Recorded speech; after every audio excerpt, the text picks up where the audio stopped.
Hi everybody and welcome to the 29th episode of Map of Me. मैं हूं आपकी host आस्था और मेरे साथ है मेरे को-होस्ट हर्ष। आज के एपिसोड में हम बात करने वाले हैं मोबाइल रिपेयर शॉप्स के बारे में। खैर आजकल बहुत से लोग टेक्नोलॉजी के ऊपर बहुत सारा काम कर रहे हैं और आप भी अपना करियर टेक्नोलॉजी बेस्ड बना सकते हैं अगर आप में वो रिक्वायर्ड स्किल्स हैं तो। लेकिन आगे बढ़ने से पहले दोस्तों आपको बता दें कि पिछले एपिसोड में हमने किस चीज़ के ऊपर बात की थी।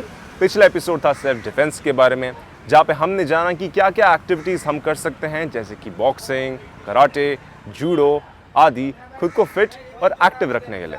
चलिए अब चलते हैं हर्ष के पास जो कि बात करेंगे हमारी दिल्ली की पब्लिक से। Over to you Harsh. Hi guys, बात करेंगे हमारे यंगिस्तान से और जानेंगे उनका ओपिनियन।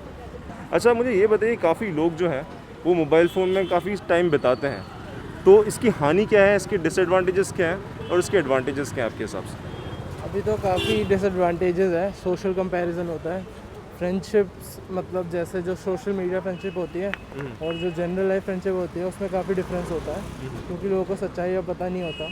उसके ऊपर काफ़ी लुक्स वाइज फिजिकल अपीयरेंस में काफ़ी लोगों को इन्फीरियॉरिटी होती है, तो वो मेकअप लगाते हैं या मतलब ज़बरदस्ती जिम जाएंगे या प्रोटीन खाएंगे, बॉडी बनाएंगे, तो वो एक फ़िज़िकल अपीयरेंस वो लाना चाहते हैं मतलब सोशल मीडिया पे, बट वो एक्चुअली वो है नहीं। बट मेरे हिसाब से तो आज का टाइम है, जो कोविड का टाइम है, उस हिसाब में फ़ोन के एडवांटेजेस ज़्यादा हो गए हैं कि लाइक पीपल कम्युनिकेट कर रहे हैं, ऑफिसेज इससे चल रहे हैं, क्लासेस इस पे हो रही हैं, तो मतलब इसके डिसएडवांटेजेस होंगे, बट अभी के टाइम में ये बेस्ट ऑप्शन है क्योंकि आपका काम नहीं रुक रहा है, इससे आपका सब हो रहा है, खाना वाना सब आ रहा है, तो और क्लासेस वगैरह चल रही हैं, तो कुछ मिस नहीं हो रहा बेसिकली। कैसे हम अपना टाइम मैनेज कर सकते हैं कि मोबाइल फ़ोन के लिए हम इतना ही समय रखें और परिवार के साथ समय बताने के लिए इतना समय रखें? सबसे पहले गाइडलाइन होना चाहिए, और जैसे कि मोबाइल वगैरह आने से परिवार की खुशी चल गई है। जो टाइम पहले बड़े छोटे सब एक साथ एक टीवी पे टेलीविज़न में दिया करते थे वो ख़त्म हो गया, जैसे कि जस्ट लाइक मोहब्बत लाइक वो सब ख़त्म हो गया। तो गाइडलाइन होना चाहिए, और गाइडलाइन ऐसा होना चाहिए कि जो पेरेंट्स के अकॉर्डिंग होना चाहिए। ये नहीं कि एक घर में 10 जन है तो 10 के पास ही मोबाइल होना चाहिए, नहीं, उसको गाइडलाइन करें, लिमिटेड कर दें, तो हो सकता है कि वापसी जो हमारा जो कल्चर था एक साथ बैठने उठने का, तो वो बिल्कुल मिल सकता है। देखो मेन चीज़ यही है कि मोमेंट एंजॉय करना होता है, बट यूजुअली मैं अभी पीपीटी बनवा रहा था, तो मेरे कॉलेज का असाइनमेंट ही यही था, इसी टॉपिक पे था, तो उसमें यही था सोल्यूशन कि जैसे आप फैमिली में हो और बच्चा क्या करता है कि वो अपने फ्रेंड्स के साथ फ़ोन पे लगा रहता है या वीडियोस देख रहा होता है, बट उसको इंडल्ज होना चाहिए, फैमिली क्या बोल रही है उसको समझ आना चाहिए, उसको एंजॉय करना चाहिए, तभी होगा। अगर एंजॉय नहीं होगा तो फिर तो वो फ़ोन पे ही लगा रहेगा। तो फैमिलीज़ को भी थोड़ा देखना पड़ेगा कि क्या कैसे सबके हिसाब से क्या होता है, और भाई यही है। मैं ऐसे ही बोल रहा हूँ कि बच्चों को रियलाइज़ हो जाता है, मतलब बच्चों को बोलने से पहले ही रियलाइज़ हो जाता है कि सोशल मीडिया में मतलब कैसे प्रोफाइल बना सकता है, कैसे फ़ोटो ले सकता है ना। वो होता है, वो बच्चों की तो गलती है नहीं पैदा होते ही, दरअसल वो पेरेंट्स की गलती है कि उनको बच्चा संभालना नहीं है, ये नहीं करना, तो उनको बस डिस्ट्रैक्ट करने के लिए बच्चे को कि वो हमें परेशान ना करे तो उसे फ़ोन पकड़ा दिया हाथ के अंदर, तो उसे 1 साल की उम्र से यूट्यूब चलाना आ जाता है, अपना डोरेमोन निकालना आ जाता है, सब कुछ आ जाता है। तो वो बेसिकली 1 साल के बच्चे को तो नहीं पता कि क्या गलत है क्या सही है, वो पेरेंट्स को पता होना चाहिए और वो पेरेंट्स सिखाएंगे उस बच्चे को कि क्या गलत तो है। अच्छी पेरेंटिंग होना ज़रूरी है, पेरेंट्स को ध्यान में रखना चाहिए कि बच्चों के साथ मतलब क्या क्या चीज़ें उन्हें देने चाहिए खेलने के लिए, किस स्टेज में उनके साथ वो चीज़ें उन्हें देनी चाहिए, राइट। बहुत अच्छा लगा दोस्तों आपसे बात करके, thank you so much for your time. Thank you. तो गाइस ये था हमारे यंगिस्तान का कहना। ओवर टू यू आस्था। क्या आपको पता है कि मोबाइल फोन सिर्फ हार्डवेयर ही नहीं है, आप अपनी खुद की सॉफ्टवेयर कंपनी भी शुरू कर सकते हैं बेसिक नॉलेज के साथ। आइए देखते हैं कैसे। नमस्ते दोस्तों, मेरा नाम दिव्या सिंह है और मैं बीटी इंडिया में आईटी डोमेन में काम करती हूँ। आज के इस एपिसोड में हम जानेंगे आईसीटी के बारे में। अब हम इंफॉर्मेशन, कम्युनिकेशन और टेक्नोलॉजी, इन तीनों शब्दों की परिभाषा देख लेते हैं, इसकी डेफिनेशन देख लेते हैं। चलिए, इंफॉर्मेशन। अब देखिए, इंफॉर्मेशन यानी कि representation of data in a meaningful way. It helps in taking decisions and actions. इसका क्या मतलब है, मैं आपको एक एग्जाम्पल के थ्रू समझाती हूँ। अब देखिए, अगर मैं आपको बोलूँ 10 और 15, तो क्या आपको इससे कुछ समझ में आ रहा है? ये 10 और 15 क्या है? ये कुछ भी हो सकता है। क्या ये किसी बच्चे का रोल नंबर है? क्या ये सब्जी है, फ्रूट्स हैं? ये क्या है? ये नंबर ऑफ आइटम्स हैं। ठीक है ना। तो अभी इस 10 और 15 से कोई कुछ भी मीनिंग निकाल सकता है, इसमें कुछ समझ नहीं आ रहा है। लेकिन अब अगर मैं आपको बोलूं कि कक्षा 9 में सेक्शन ए में 10 लड़के हैं और 11 लड़कियां हैं, तो देखिए अब वही डेटा जो है एक इंफॉर्मेशन बन गया है। इससे आपको एक मैसेज मिल रहा है कि 9th क्लास में सेक्शन ए में टोटल कितने बच्चे पढ़ते हैं, 10 लड़के पढ़ते हैं और 15 लड़कियां पढ़ती हैं। तो एटलीस्ट इससे आपको इन्फॉर्मेशन मिल रही है कि टोटल जो है 25 बच्चे उस क्लास में पढ़ते हैं। तो देखिए रॉ डेटा को जब कोई मीनिंग मिल जाता है उसी को इन्फॉर्मेशन कहा जाता है। उस इन्फॉर्मेशन से ही जो है कुछ डिसीजंस लिए जा सकते हैं या कोई एक्शन लिया जा सकता है। अगला है कम्युनिकेशन। कम्युनिकेशन इज इम्पार्टिंग और exchanging information by speaking, writing और यूजिंग एनी अदर मीडियम। ठीक है, it is conveying your feelings, thoughts and emotions in any verbal or non-verbal way. It has 4 essential elements: sender, receiver, message and medium. देखिए अब मैं आपको इसको समझाती हूँ। कम्युनिकेशन क्या है? एक जगह से दूसरी जगह पर अपने विचारों को पहुंचाना, कम्युनिकेट करना। ठीक है, तो अगर एक स्थान से दूसरे स्थान पर अपने विचारों को पहुंचाना है तो ये हुआ सेंडर, ये हुआ रिसीवर जिसको इन्फॉर्मेशन मिल रही है। अब इन्फॉर्मेशन क्या है? कोई मैसेज है, तो एक एलिमेंट हो गया मैसेज जो मैं कन्वे करना चाहती हूँ, और एक हो गया मीडियम कि किस जरिए को मैंने चूज किया है वो इन्फॉर्मेशन पहुँचाने का।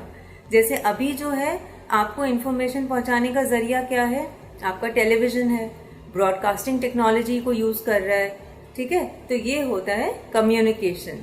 अपने फीलिंग्स को, थॉट्स को, आपके आइडियाज को एक जगह से दूसरी जगह पर पहुंचाना। तो सबसे पहला मोड ऑफ कम्युनिकेशन क्या था? हमारी स्पीच।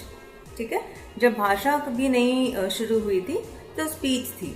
उसके बाद जैसे आपने देखा होगा बहुत पुरानी जो केव पेंटिंग्स हैं, कभी आपने अपनी हिस्ट्री की बुक्स में पढ़ा होगा, तो केव्स पे पेंटिंग्स होती थी। ठीक है, तो साइंस और सिंबल्स भी लोग यूज करते थे कम्युनिकेट करने के लिए, क्योंकि भाषा तो काफ़ी टाइम बाद आनी शुरू हुई थी जब ये अल्फ़ाबेट और फोनेटिक्स वगैरह शुरू हुए थे। ठीक है, तो ये होता है कम्युनिकेशन। अब देखिए तीसरा है टेक्नोलॉजी। टेक्नोलॉजी क्या है? Technology is the way we apply scientific knowledge for practical purposes. यानी कि टेक्नोलॉजी क्या है? एक ऐसा तरीका है जिससे हम अपने व्यावहारिक उद्देश्यों की पूर्ति करते हैं वैज्ञानिक ज्ञान के द्वारा। ठीक है, तो अब जैसे आईसीटी में क्या है? हम इंफॉर्मेशन को क्रिएट कर सकते हैं। ठीक है, उसको डिसेमिनेट यानी कि उसको आगे भेज सकते हैं, उसको स्टोर कर सकते हैं टेक्नोलॉजी की मदद से। तो आईसीटी में कम्युनिकेशन टेक्नोलॉजीज का इस्तेमाल होता है, ब्रॉडकास्टिंग टेक्नोलॉजीज का इस्तेमाल होता है। तो ये है टेक्नोलॉजी, यानी कि किस तकनीक से अब आप उस इंफॉर्मेशन को, उस सूचना का प्रसार कर रहे हैं, उसको कम्युनिकेट कर रहे हैं, उसको आगे भेज रहे हैं। चलिए अब हम पढ़ते हैं वाई आईसीटी, यानी आईसीटी की क्या ज़रूरत है। ICT facilitates communication anywhere, anytime and by anyone. It has become easy to communicate worldwide using ICTs and it's cost effective and time saving. मुझे उम्मीद है आपको ये बिल्कुल अच्छे से क्लियर हुआ होगा। आईसीटी के माध्यम से सूचना का आदान प्रदान बहुत ही सुलभ हो गया है, यानी कि आसान हो गया है। अब देखिए कंप्यूटर से बना इंटरनेट, और यही आईसीटी का सबसे सशक्त साधन है। अब सपोज करिए आप एक चिट्ठी लिखते हैं और उसको डाक से भेजते हैं। एक ही शहर में उसको 2 दिन लग जाते हैं पहुंचने में, और वहीं अगर आप आईसीटी का प्रयोग करते हुए एक ईमेल लिखें तो वो दूसरी तरफ 5 मिनट में पहुंच जाती है। तो इसी से हमें क्लियर होता है कि इससे बहुत ही ज़्यादा समय बचता है और कॉस्ट भी बचती है, यानी कि पैसे भी बचते हैं। चलिए आगे पढ़ते हैं। Access to instant data. अब देखिए आईसीटी की मदद से आप इमीडिएटली यानी तुरंत अपने आप को जो भी इंफॉर्मेशन चाहिए, जो भी डेटा चाहिए वो पा सकते हैं। Access to instant data supports in predictions, decision making and also knowledge acquisition. अब फ़र्ज़ करिए आप एग्ज़ाम देने वाले हैं और कोई टॉपिक है जो आपको क्लियर नहीं हो रहा है, तो आप क्या कर सकते हैं, आप google.com पे जाइए और अपना क्वेश्चन लिखिए, तो उससे मिलते जुलते, उससे रिलेटेड जो भी मटेरियल है, आपको बहुत सारा मटेरियल मिल जाएगा। ठीक है, तो इससे क्या है, आप तुरंत निर्णय ले सकते हैं और आपकी नॉलेज बढ़ती है, आप नॉलेज ग्रहण करते हैं। तो एक इसका फ़ायदा एक्सेस टू इंस्टेंट डेटा है। दूसरा है creation of information for communication. ICTs can be used to create communication pieces in various forms like text, image, audio, video, multimedia। ये बिल्कुल ठीक है। अब देखिए ICT के टूल्स से आप क्या कर सकते हैं, आप इंफॉर्मेशन क्रिएट कर सकते हैं। अब आप एक जैसे फ़ोटो खींचते हैं तो वो क्या है, आपने एक इमेज क्रिएट करी है, फिर आप उसको आगे कहीं भेज सकते हैं। अगर आपको कोई रिपोर्ट बनानी है अपने प्रैक्टिकल्स के लिए, एग्ज़ाम्स के लिए, तो आप अपने कंप्यूटर को यूज़ करके माइक्रोसॉफ्ट एक्सेल या माइक्रोसॉफ्ट प्रेजेंटेशन इस तरीके के जो हैं सॉफ्टवेयर्स को यूज़ करके रिपोर्ट बना सकते हैं और आगे उसको भेज सकते हैं। तो वही ये कह रहे हैं कि ICT की मदद से आप इंफॉर्मेशन को क्रिएट कर सकते हैं और फिर उसको आगे जहाँ पर भी आपको भेजना है भेज सकते हैं। अगला है स्टोर एंड ऑर्गेनाइज। अब देखिए ICT helps in organizing information in various forms. This organization of information helps in retrieving the required data. अब आप सिंपल एग्जांपल लीजिए, जैसे कि आपका मोबाइल ले लीजिए या अपना लैपटॉप या कंप्यूटर ले लीजिए। आप जो भी आप डेटा होता है, इंफॉर्मेशन होता है, उसको फाइल्स या फोल्डर्स में स्टोर करके रखते हैं।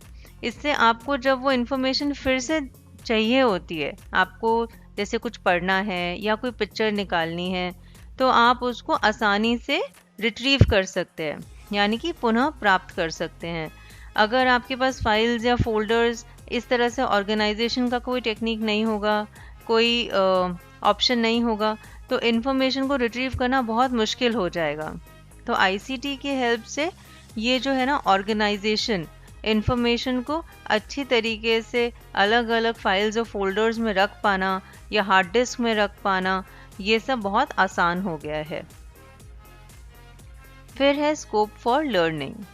ICT provides a great opportunity to learn. One can learn anytime, anywhere and at his or her own pace.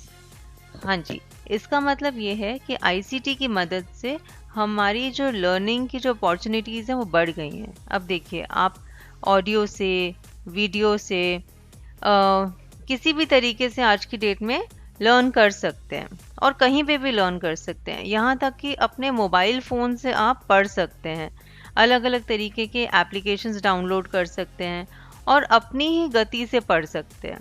आपको जब तक वो टॉपिक नहीं समझ में आ रहा है, आप बार बार उसको पढ़ सकते हैं, रिवाइज कर सकते हैं और अपनी गति से सीख सकते हैं। इसके बाद है plan and manage. Use of ICT tools can help in time management by scheduling the work across devices and using various features like alerts, priorities, highlights। अब देखिए ICT की मदद से क्या हो सकता है, अगर आपके पास बहुत सारा काम है जो आपको करना है, तो आप अपने काम को अलग अलग तरीके से मैनेज कर सकते हैं। जैसे कि ICT के कुछ टूल्स की हेल्प से आप रिमाइंडर्स लगा सकते हैं, ठीक है, आप अपने काम को हाईलाइट कर सकते हैं, कौन सा काम मुझे पहले करना है उसको आप प्रायोरिटाइज कर सकते हैं। तो ये कुछ एग्जाम्पल्स हैं कि ICT की हमें क्या ज़रूरत है, और इसके अलावा और बहुत सारे कारण हैं कि ICT की हमें क्या ज़रूरत है वर्तमान में। मैं आशा करती हूँ कि आज के इस एपिसोड में हमने ICT के बारे में जो भी पढ़ा है उससे आपको ICT का एक बेसिक आइडिया ज़रूर लगा होगा, आपको उसका कॉन्सेप्ट ज़रूर क्लियर हुआ होगा। तो अब आपके लिए एक छोटा सा असाइनमेंट है कि आप हमें बताइए कि ई-गवर्नेंस के क्षेत्र में ICT के क्या क्या यूजेस हैं। ठीक है, तब तक आप स्वस्थ रहिए, सुरक्षित रहिए धन्यवाद। Well ICT is my lesson for today हमारे 26 स्टेप्स में step 12 women in tech and tech skills के बारे में बताता है, यानी कि टेक्नोलॉजी के सेक्टर में जाने के लिए आपको क्या क्या स्किल्स आने चाहिए। इसके बारे में और जानने के लिए जाइए हमारी वेबसाइट mapofme.in पे और मेक अ लाइफ प्लान पे क्लिक करें। साथ ही साथ हमारे क्विज में पार्ट लेना ना भूलें, जिससे कि आप जीत सकते हैं कुछ बहुत एक्साइटिंग प्राइजेस। अब दोस्तों टाइम है एक नया स्किल सीखने का, सॉफ्टवेयर टेस्टिंग। अपना पेन और नोटबुक रेडी रखें। हेलो, मेरा नाम आयशा जाफी है और मैं ब्रिटिश टेलीकॉम के लिए काम करती हूँ। आज की क्लास में हम सॉफ्टवेयर टेस्टिंग के बारे में बात करेंगे। इससे पहले आइए ये जान लें कि सॉफ्टवेयर होता क्या है। सॉफ्टवेयर आदेशों का वो संग्रह है जो कंप्यूटर को उसके हार्डवेयर से बात करने या उसके कोई भी काम करने में उसकी सहायता करता है। जैसे अभी आपका दिमाग आपकी आंख और कानों को टीवी देखने के लिए कह रहा है और जो भी आप देख रहे हैं वो उसको समझने में आपकी मदद कर रहा है।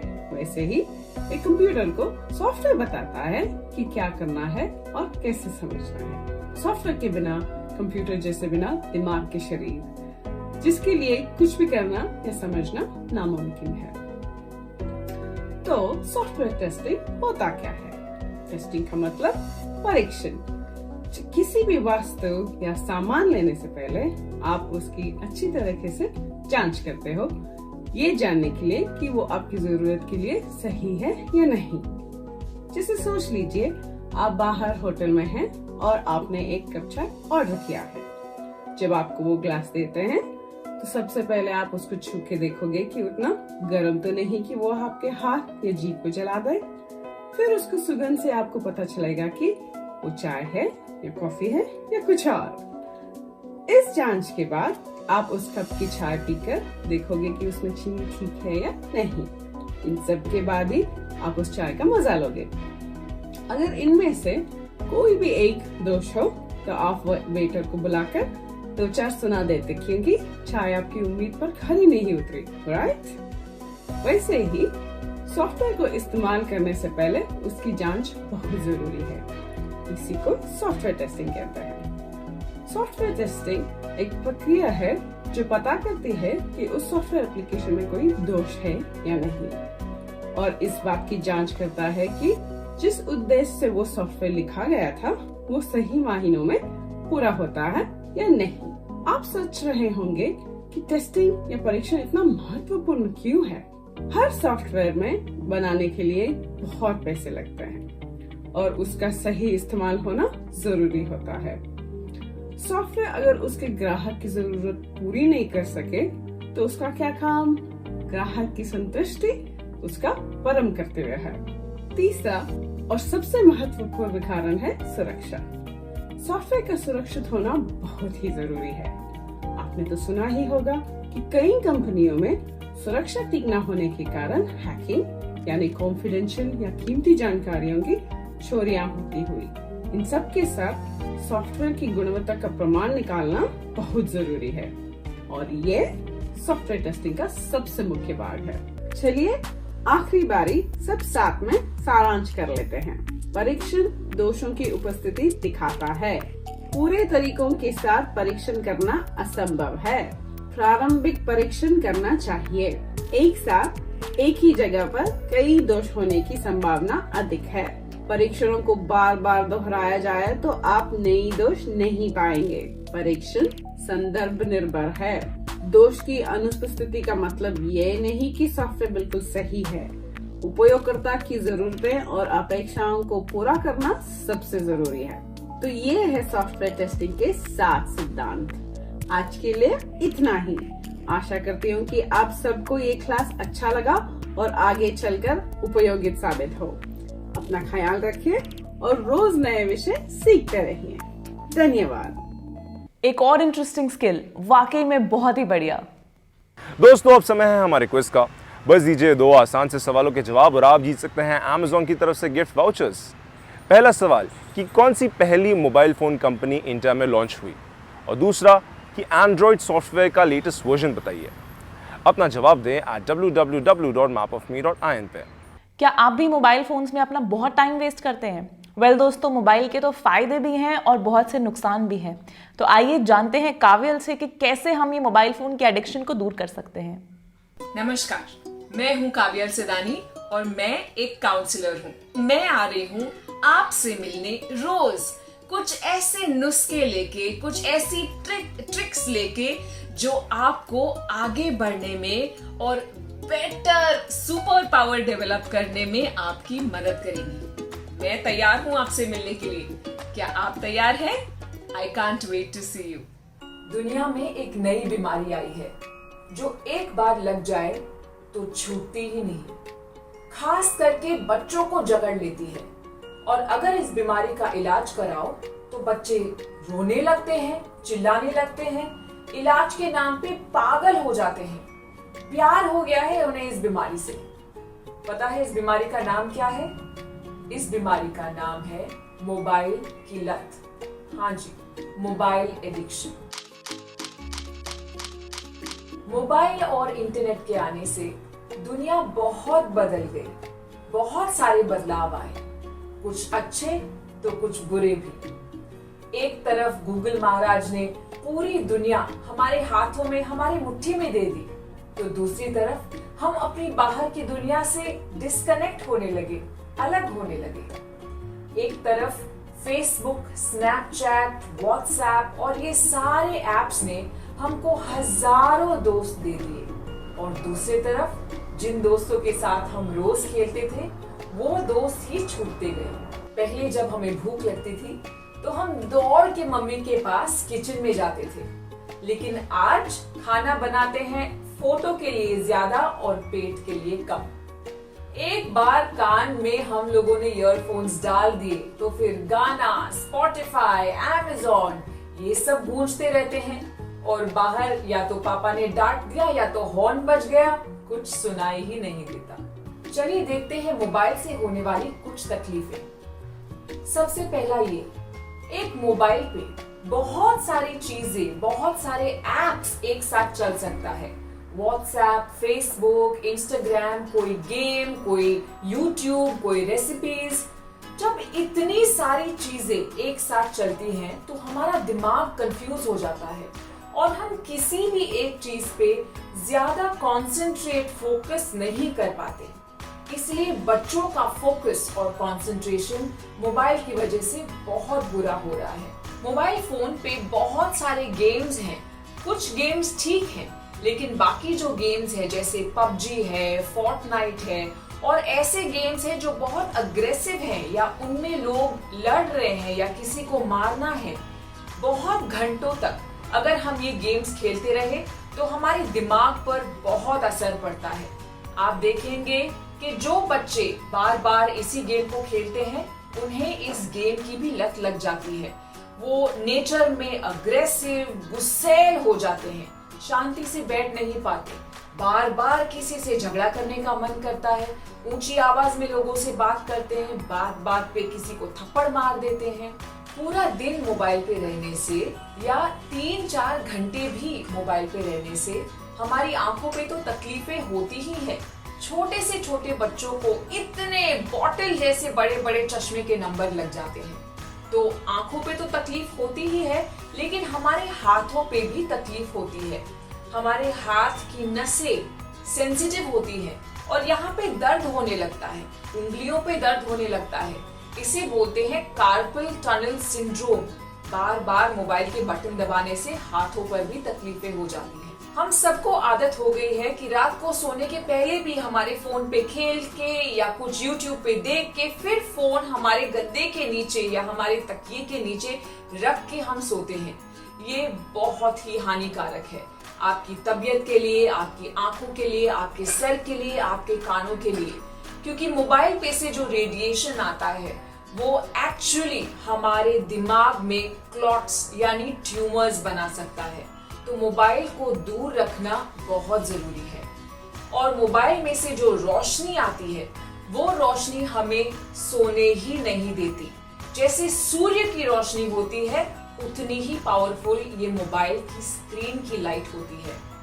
तो अगर हम रात को मोबाइल फोन देख के सो रहे हैं तो रात को बुरे सपने आना या इधर उधर नींद में उलट पलट करते रहना, शांति से नहीं सोना, दूसरे दिन चिड़चिड़ा उठना, ये सब भी मोबाइल की वजह से हो सकता है। एक बहुत बड़ी तकलीफ हो गई है मोबाइल फोन से, और वो है गलत इंफॉर्मेशन मिलना। बच्चे वैसे भी बड़े जिज्ञासु होते हैं, उनके पास हजारों सवाल होते हैं और जवाब कम होते हैं। आजकल किसी से कुछ भी पूछ लो कि भाई ये कैसे करना है, तो बोलेंगे गूगल खोल के देख लो, आपको सब पता चल जाएगा। अपने बच्चे जब कोई भी सवाल गूगल पे डालते हैं तो उस एक सवाल के लिए हजारों जवाब मिल सकते हैं। अपनी उम्र और अपनी बुद्धि के हिसाब से वो उन जवाबों का कुछ भी मतलब निकाल लेते, और वो गलत इंफॉर्मेशन उनको गलत ट्रैक पे चढ़ा सकती है। आजकल बच्चे बाहर जाते ही नहीं हैं। अगर उनको बाहर जाने को बोलो तो कह देंगे हमारे कोई फ्रेंड्स आते नहीं हैं, सब अपने अपने फोन पे खेल रहे हैं। और धक्का मार के अगर बाहर भेज भी दो तो किसी ना किसी बच्चे के पास मोबाइल रहता ही है, तो वो फोन के गेम्स पे लग जाते हैं। इसकी वजह से उनको धूप, एक्सरसाइज कुछ भी ठीक से नहीं मिल रहा है और उनके शरीर वीक होते जा रहे हैं। जितना स्ट्रॉन्ग होना चाहिए उतने स्ट्रॉन्ग हमारे बच्चे नहीं रह रहे हैं अभी। तो अगर आप पूरा समय अपने फोन पे लगे रहते हैं तो आपके बच्चे फोन को छोड़ेंगे नहीं। आपको जैसा उनको सिखाना है वैसा आपको खुद करना पड़ेगा। मोबाइल से परे भी एक बहुत खूबसूरत दुनिया है। कुछ देर के लिए अपने मोबाइल से डिस्कनेक्ट करें और बाहर की दुनिया से कनेक्ट करें। ये आपके लिए बहुत जरूरी है। मैं काव्यल सिदानी, आपकी चहेती काउंसलर और खुशियों की डॉक्टर, आपको फिर मिलूंगी एक और एपिसोड में कुछ और नए नुस्खों के साथ। Bye bye. तो दोस्तों, मोबाइल की दुनिया से बाहर आके जरा प्रेजेंट में जिएं, अपने आसपास के लोगों के पास जाएं, उनसे बातें करें, उनकी सेहत के बारे में जानिए, साथ ही साथ करंट अफेयर्स के बारे में पढ़ें, कोई फिजिकल एक्टिविटी टेकअप करें या फिर किताबें पढ़ें। बहुत सारी प्रोडक्टिव चीजें हैं आपके आसपास जो आप कर सकते हैं। दोस्तों, हमारे 26 स्टेप्स में स्टेप 23 यानी कि मेंटल हेल्थ बहुत ही ज़रूरी है। मोबाइल फ़ोन का होना काफ़ी लोगों के लिए फ़ायदेमंद रहा है, लेकिन कई लोग इसका दुरुपयोग भी करते हैं। जी हाँ दोस्तों, कई लोग साइबर बुलिंग के शिकार बन जाते हैं, जिसकी वजह से लोग दूसरों के साथ बातें शेयर नहीं करते, कई बातें वो अपने अंदर दबा के रखते हैं और वो डिप्रेशन का शिकार बन जाते हैं। इसके बारे में और जानने के लिए साइन अप करें www.mapofme.in पे और मेक अ लाइफ प्लान पर क्लिक करें। और हाँ दोस्तों, भूलिएगा मत, हमारे क्विज में ज़रूर भाग लीजिएगा और आप जीत सकते हैं बाइसिकल, बैकपैक और ढेर सारे कूल गिफ्ट्स। तो दोस्तों, अब समय है हमारे क्विज का। बस आंसर कीजिए ये 2 इजी से क्वेश्चंस का और आप जीत सकते हैं Amazon की तरफ से गिफ्ट वाउचर्स। तो पहला सवाल, which is the first company to introduce mobile phones in India? और दूसरा सवाल, what is the latest version of Android? जल्दी से अपने आंसर्स भेजिए हमारी वेबसाइट mapofme.in पे, क्योंकि ये ऑफर बहुत लिमिटेड लोगों के लिए अवेलेबल है। खैर दोस्तों, आज के लिए बस इतना ही। उम्मीद करती हूँ कि आपको हमारा आज का एपिसोड पसंद आया होगा और आप कुछ ना कुछ ज़रूर सीखे होंगे। फिलहाल के लिए मैं आस्था चलती हूँ, फिर लौटूंगी मैप ऑफ मी के अगले एपिसोड के साथ। तब तक के लिए बाय बाय।